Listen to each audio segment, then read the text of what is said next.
everyone, and welcome to EPR's Power Talk on Indian electrical equipment going digital. The electrical equipment market size in India is expected to grow by $33.74 billion and a record CAGR of 9% during 2021 to 2025. The increasing demand for energy calls for green and sustainable equipment in the Indian power sector. According to the Paris Agreement, electrical equipment will play a key role in meeting India's renewable energy targets and in minimizing CO2 emissions. Moreover, the rapid urbanization happening in the country has set a pace for a revival of energy infrastructure in the country with the adoption of efficient, advanced, and green equipment and solutions with smart features. So, delegates, it's an honor and privilege for me to introduce you to our today's distinguished speakers. Mr. Sanjeev Prasad, Vice President and Plant Head for Power and Utilities, Reliance India Limited, DMD. Mr. Anil Sabu, Chairman and Managing Director of Electrolytes Power Private Limited. Mr. Ganesh Kothavade, Senior Vice President and Head of Distribution Solutions Division, ABB India Limited. Mr. Sanjeev, you mentioned about recycling and reusing the electrical equipment. So my question to you is, in India, we have very few government-approved e-waste recycling centers. So apart from infrastructure, what are the major challenges in increasing the infrastructure segment or increasing the e-waste center? Accessibility is one thing that is there, and another one being, as I told during my address, that there is a part called we are driven by laws. There is a statute that is required. I cannot dispose of something outside. See, still with the smaller cities that we are living in, we do not segregate the waste. So there is some sort of regulation that will have to get in, that will have to drive us. See, some sort of regulatory support will be required for this, and there will be more and more recycling. So the business needs to become profitable. Otherwise, nobody is ready to invest, or it needs to be supported by the government. These are the only two ways with which a business will get in for recycling. So recyclers, I was searching for recycler. I found only one in Mumbai. Okay, there is nobody else who is recycling electrical equipments around. I am in Gujarat, so I don't have any in Gujarat. That's the way I could find in Google. Maybe if there are alternate informations, I may not be aware of it. But if I decide, okay, today I've decided something is to be recycled. So unless and until that information is available, even if I'm a responsible citizen, how will I be able to do it? Yeah, Sanjeev ji rightly said. Along with that, you also mentioned about the acceptance of regulations. Right. So how do you see, what are the strings attached to it? Like, is it a lack of awareness? Or is it that, the market is knowing it well, but still not following the regulations consciously? One part is, yes, we are accustomed, we are born and brought up that way. I won't blame my parents, definitely. Nobody's parents for that matter. We have come up that way, that whereby unless and until forced by regulation, like even wearing a helmet, almost all of us consciously or unconsciously do that. So there's a lot of enforcement that is required on such things, unless and until that means some money for it. See, if it is a value for me, if I'm throwing an electrical equipment, say a household equipment, I'll not go to industry. If I am throwing even a household equipment, unless and until it means something for me, a kabadi wala, unless and until it gives me some value, I don't go and give it to him. There's to do that extent. The kabadi wala may be throwing it or doing whatever it is. So that's the way we are. So we'll have to change those ways also, and it will take quite some time before we reach that stage. Yeah, sir, you said it. But again, when you come to these regulations and policies, is there a mechanism lacking that ongoingly verifying and checking industrial premises, or checking premises where these regulations are strictly followed? See, if you are talking of something like inspection, Raj, it will be very difficult.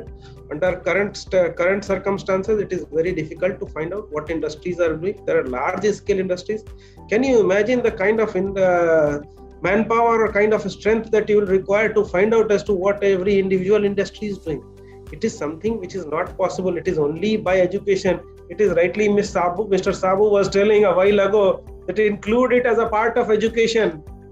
My children who are growing up need to know it today. That is the importance of electricity. That is the importance of recycling. At least My children who are educated, say 8-10 years ago, they have been told reduce, recycle, reuse. My child stops me if I throw out something outside my car. No, I am not allowed to do that. I have to carry it home and dispose it in dustbin. So that is what we need, a generational change there. We may not change completely on ourselves. Yes, of course, practice matters. So, Anilji, I'm coming to you on this same topic. Will incentivizing something connected to this will enhance the practice? What do you think? As Mr. Sanjeevji rightly pointed out, that you see, it's all the culture, the way in which we bring our child and we educate them. That's why I'm telling that it has to be. It may be, you may be listening for the first time, but we should educate the electricity, its use, its safety, with the age of 5 only. I will just share my practical experience. My daughter lives in Hong Kong, and I went there, and his 5-year-old son knows more than what our children at class 8, and now after 3 years he's 8-year-old and he's telling me, Nanu, please make for me the science lab. Can you imagine? So even that is the right age. Between 5 to 10, whatever you will be teaching the children in the school, and they will learn, and they are very fast learner. And at that age, we should put the use of energy, how best we can do, how safely we can do, how to optimize. That will be the right direction. Mr. Ganesh, my question is to you. You mentioned about carbon emissions, that power sector does results into more carbon emission. So I wanted to understand which strategies are in place to reduce the carbon emission and enhance the green energy scenario in India. Yeah, Megha. First thing is, if we see our own government initiatives, which has really set a very, very ambitious target to go for an renewable energy. And if we see in the last 8 to 10 years, the amount of progress which we have achieved into the renewable energy, which gives an optimism that going forward, we will definitely achieve those targets. May not be that, but very close to that target, because you can see that even an individual household now going for a solar rooftop.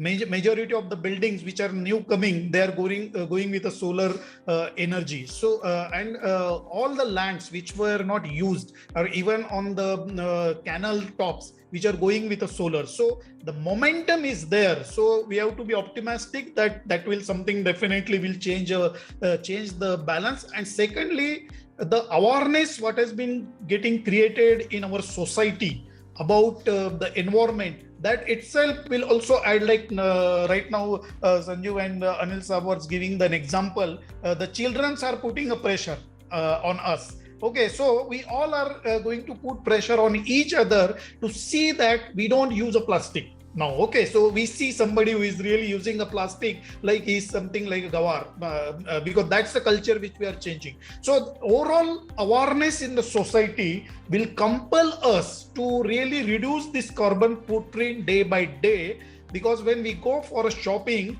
if somebody will give you the plastic bag, the no branded shopkeeper give you the bag which is a plastic bag. Okay, so like, or you see if there is a AC is on, and if suppose nobody in the seat, so people will see what is this guy is all about. So I think we are moving in the right direction. India is a very complex country. So all three ways we need to adopt. One is definitely educate the people. One side we intensive the people, and one side we have to even punish the people. So it's not one solution which will fit for our complex country. But I think with the right step, what our government is taking on the focusing on the renewable and creating an awareness, I think we are moving in the right direction. That's what I feel. Yeah, rightly said. Educating people and incentivizing people, and also bringing into the guidelines, or you said punishing, discipline, yeah. Taking action, bringing discipline into that place. Completely get it. You also mentioned about the fossil fuel scenario and how it is impacting carbon footprints, especially from electricity point of view. Even China was declaring that they will move to green energy sources by 2060, 100%. How do you see India's future in that? Because one more aspect, we see everyday growing demand for electricity. Keeping that in mind, it's a very challenging. You really hit the right nail. Practically, it's not going to be so easy to convert the entire fossil fuel production into generation into the renewable. That is really a very, very big task. And when our economy, which is growing country as a all, from the underdeveloped to developing to the developed country with the aspiring youth population, we cannot avoid usage of the electrical consumption. That's not in our control now. It is going to only go up with the industrialization and the urbanization. So we cannot be completely going out of the fossil fuel. That is not possible. But getting little more onto the nuclear side and more focus on the renewable side and the hydro, because we have a lot of natural resources which is available, particularly in the hilly area, which requires little more investment, and also taking a lot of actions which has been taken by the power generation companies like an NTPC to reduce the impact on the environment. So their own very age-old operation which used to emit a lot of carbon dioxide, so their percentage are also getting reduced. So modernization of the existing system will also reduce the carbon footprint. So there are multiple ways to really go, but it's going to be very challenging because one side you have power demand and one side we have to really go for this. But there are multiple actions which we need to take. Yeah, and of course, looking at the recent conversations built up on the coal scenario, keep that in mind. Sanjeevji, how do you see what Mr. Ganesh said? How do you see? What is your point of view on this? While talking of reducing the carbon footprint, there's a lot of impetus that is there. For my personally, I can tell you, I never imagined that things will go so fast. At least the pace of change is very fast these days. You can look at it that a lot of things are coming up. A concept called microgrid, under which every household which has got a roof can have a rooftop solar. That has got an incentive in terms of you can allow the power to flow. It is like net metering concept that is there in place for many states. It's not there for all the states. That needs to get in faster so that all rooftops that are there, that can be completely utilized to generate some amount of solar energy through the day. But yet still, in spite of that, we will be dependent for peak power demand that will be there during the evening from coal-fired generators. Yes, we do not have alternates for them as of now. Otherwise, it means a lot of energy storage and all that we have not reached that stage whereby we will be storing such huge quantities which can be flooded through the grid through the peak hours. It will be really difficult. But at least during the daytime, if we can utilize that, our carbon footprint will reduce considerably. And there is a lot of impetus that is there on that. There's a lot of activities that are going. If you look at it, I'm just quoting those news that are there, like Reliance getting into something on solar energy, like Adani getting into something. So all big players are trying to get in. Why talk of only big players? A while ago, Mr. Ganesh was talking of his manufacturing setup, whereby he is using a lot of such things like a lot of solar energy. There is a concept whereby parking is covered with the solar panels. So all those things will get in and your carbon footprint will reduce. Yes, we are supposed to use some alternates. We are not accustomed to using something like hydrogen, and that also a green hydrogen. That is something, yes, that will fuel the entire growth at a later stage. How early that will get in, we still need to say. If it becomes economical, that will be a revolution worldwide. Yes, source of green energy. I mean, especially you said green hydrogen. It is going to be entire ball game, different ball game altogether. Let's hopefully look forward to it.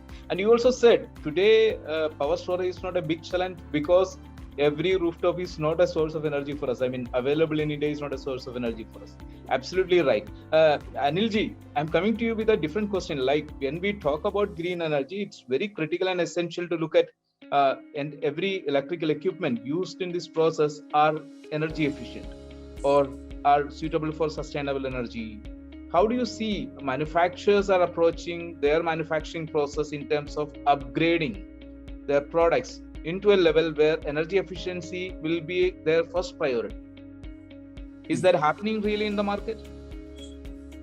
Yeah, you see, Prashad ji, now it's a compulsion for manufacturer also to reduce their cost.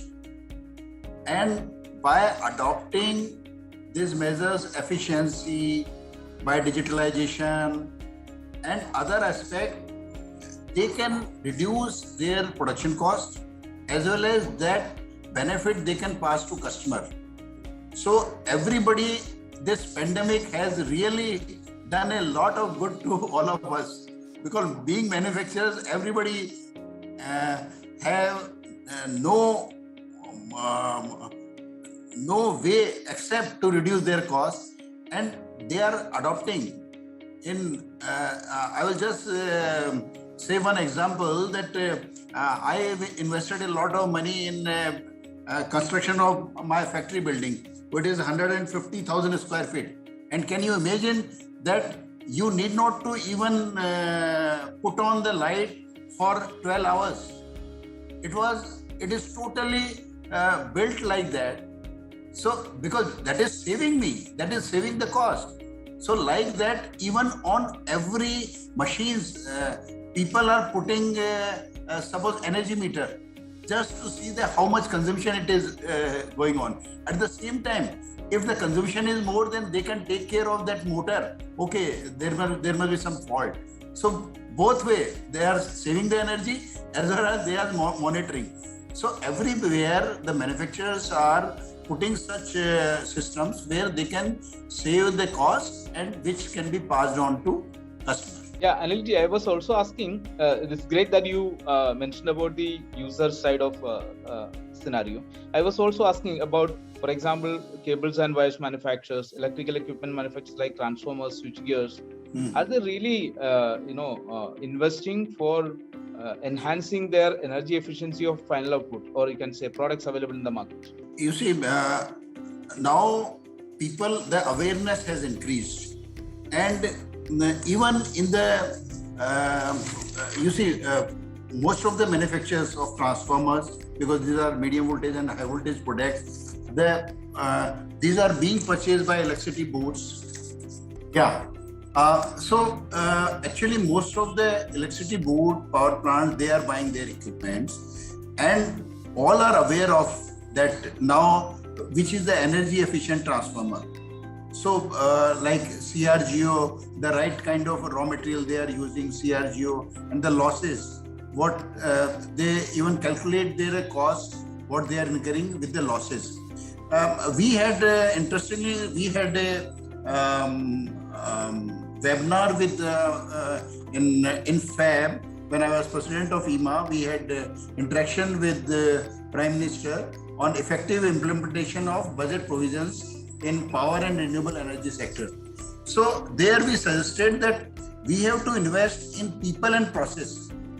We have to first invest in people and process on priority in addition to new equipment and technology under various schemes, because they will deliver the efficiency and cost effectiveness in power system. So transformer losses is also one of them major criteria.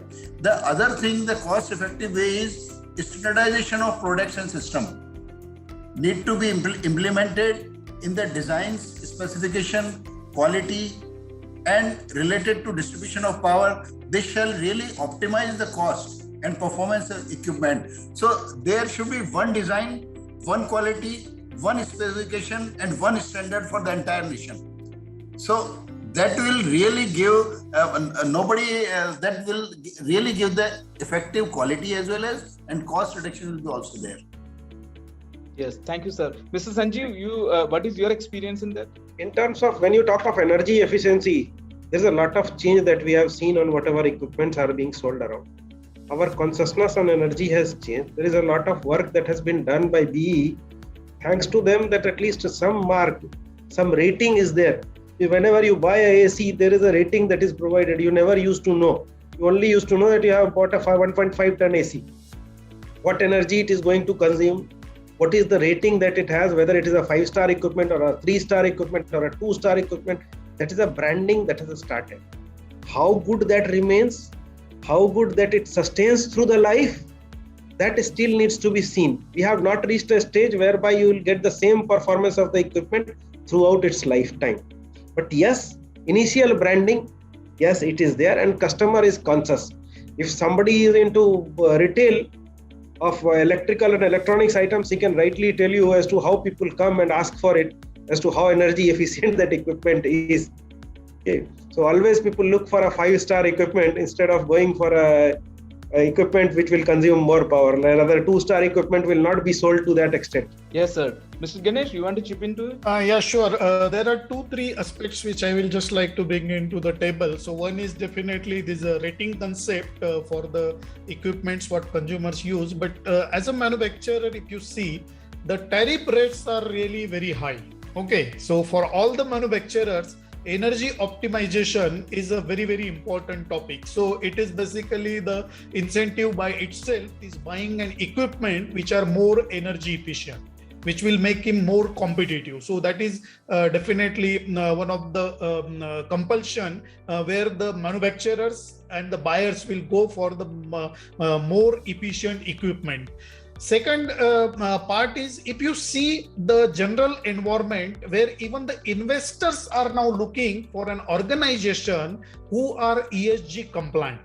So just even to create a brand image and to attract the more investment, the organizations will have no option but to go for more and more greener footprint, more and more energy optimization. So I think combination of this, there is no way one can go back. It has to be seen as a most energy efficient product. Then only you will be able to sustain in the market. Otherwise, you will be out of the market.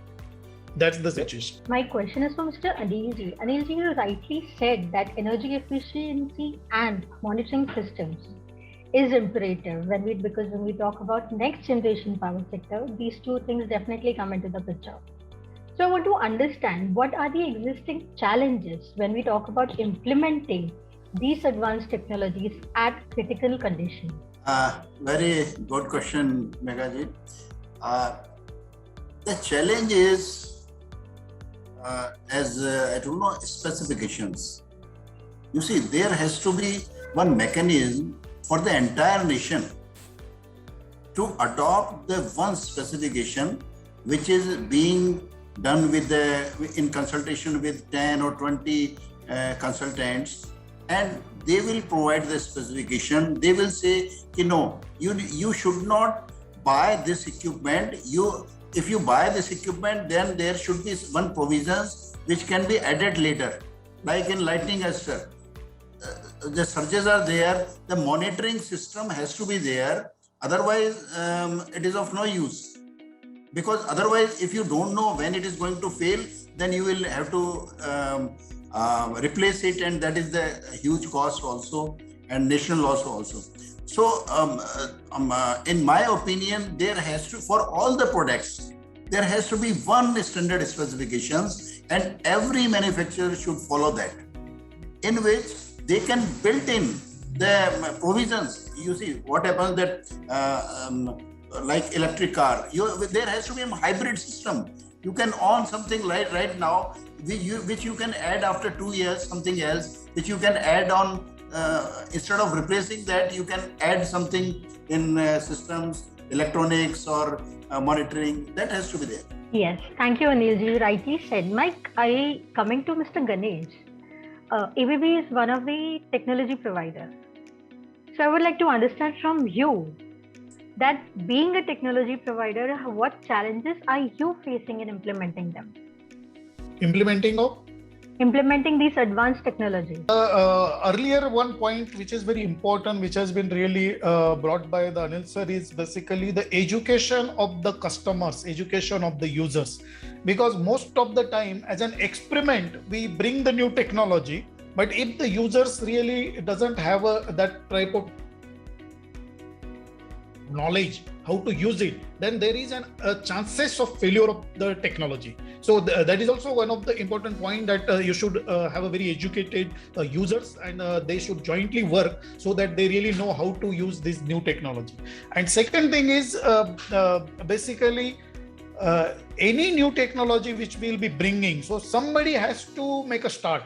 Okay, and in our own culture or in our own specification, if you see the people who are asking something which is already proven, already used, or some references, which gives more confidence to the buyer. So there has to be a little bold buyers who should be ready to experiment the new technology. And there are a percentage of such buyers in our country are far less. So it takes really a time to convince the people to really experiment and use the latest technology. So if we develop this type of culture of means little bold in using the technology, experimenting, and even if it gets failed, it's fine. But not really going for it, then we will be followers. We will never be leaders. So these are just thoughts. Thank you, Mr. Ganeshji. Mr. Sanjeev, we also spoke about transmission losses. So I would like to ask you, is that reliable power output and minimum transmission losses make the power sector stronger? So what kind of digital products and solutions are being used by the utilities to achieve this? Technically speaking, I suppose Mr. Ganesh will also agree with me here. When we say transmission losses, there are certain very limited numbers that are there. In our country, it is a misnomer which is used to cover up for actual distribution losses. They are not transmission losses.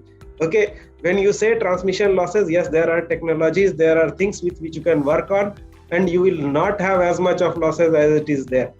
Okay. So that is one of the very big things whereby a mindset is required, whereby I would say from the government a mindset is required, whereby people need to realize that nothing comes for free. Unfortunately, we are into an environment, sorry, I'm drawing it slightly into politics, whereby people are drawn by things like you will get free power. Where from you will get that free power? And there you are encouraged, whereby you still allow certain places whereby people take in power directly. There is a theft of power that is there. There will be people in high places who do it. So they are all covered up as transmission losses. And we say that we have got, we were talking of a huge number like 40% at certain point in time. Yes, it is reduced, but it has not reached the level where the actual transmission loss number is. And we have enough technologies to monitor that as to what is the actual loss. And that can always be controlled by a very good maintenance. Yes. Thank you so much, Sanjeev sir, for mentioning, especially when you teased about the context of transmission and distribution losses. It was something something triggers for next conversation. We'll come back to in the coming session. Definitely, we'll address that where we have transmission as a main topic. So I'm looking forward to see you there. One. Secondly, Anilji, I'm coming to you saying this like Mr. Ganesh spoke about technology available in India. How do you see as a one of the key player from this industry, and you were also representing the entire industry for a long time, and how do you see the availability of technology for say energy efficient products in India, or do we need to still depend on foreign countries or foreign technology providers for that? Do we have an indigenous movement in this? You see, first I will address that R&D aspect which there is. For R&D, we should be ready to fail. Failure is the prelude to success. We should not be afraid of failures. So there the R&D starts. We should be ready to fail for 98 times, then we will be success. So regarding energy efficient products in India, there is a lot of activities is going on by EESL and TERI and some of the departments. Even nowadays, Department of Science and Technology, Government of India, they have come up with many educational institutes like IIT Delhi, IIT Bombay, and the students are coming forward with the startups to address this issue. And I'm sure that in next 1 year or 2 years, Indian technology will be far superior than foreign technologies. But at this time, at this juncture, we should adopt the technologies which are already in place abroad, because that is the fastest route where we can adopt them, and it will save a lot of money for us. So that is there, that we should go for some new technology abroad and adopt them quickly, and then we can Indianize that. Okay, thank you. Mr. Ganesh, what is your view on this? What rightly said, I don't think there is any hurdle in really implementing the technologies which is available worldwide, because there are all the multinational companies who are having this technology outside. There is no limitation or restriction on us not to bring that technology in India. So that is not something which is an hurdle. So we are available all the latest, what is available in the world. The problem is, because we are a developing country, our priority is actually the availability of the power. Okay, so the energy management on energy efficiencies actually come as a top layer, because once you are having an availability, then you speak about the quality of the power. Then you talk about the regulation of the power. Then you talk about actually the optimization of the power. So we are actually in that struggling phase where making the power available to all the industries and all the people. So once we have it, then we will have luxury to bring those latest technology to really do the energy management at a very sophisticated level. So in the private industries where the investments are done, these technologies are already available. At last, that's my just perspective. Yeah, at last it's surprised. I mean, you rightly said it. Like every conversation becomes relevant only if you have energy. If you don't have power available, no conversation is relevant. Absolutely right. I really acknowledge each one of you for having such an open conversation without a prepared questionnaire. Thank you so much for that. Sanjeev Ji, I request you to give a closing remark for this session. It was a great learning experience for me. I came to know of a lot of things that I was perhaps not aware of. Part of the knowledge that was half is now completed for me. Yes, I am into something. It has enhanced the knowledge about whatever is there on electrical industry. Basically, if I tell you I'm a mechanical engineer, I have converted myself to a sort of electrical discipline engineer while heading the O&M. I've been able to know of it. But it was a great session whereby I have learned a lot from Mr. Ganesh and Mr. Anil. Thanks to EPR, which has organized such a conference whereby such knowledge development could take place. I have seen some 57 participants are also there, must have benefited out of it. And they may be having some questions that obviously you'll have give some time to answer those questions. So it was a nice one. Thank you. Please continue with this. I wish to see more and more of such conferences. We hope you enjoyed the session. And before wrapping up today's session, I would like to thank our distinguished panelists, Mr. Sanjeev Prasad, Mr. Anil Sabu, and Mr. Ganesh Kothawade. I would also like to thank Associate Editor of EPR Magazine, Ms. Megha Iyer, and our editor, Mr. Prasad Nair, for taking this initiative. We would like our delegates and viewers to stay connected with us on our social media handles. Those are available on Facebook, Twitter, and Instagram. Additionally, you can also download our application from app stores to stay updated. So with this, we would like to announce closing of today's session. I request you all to stay tuned for more such sessions. Thank you and goodbye.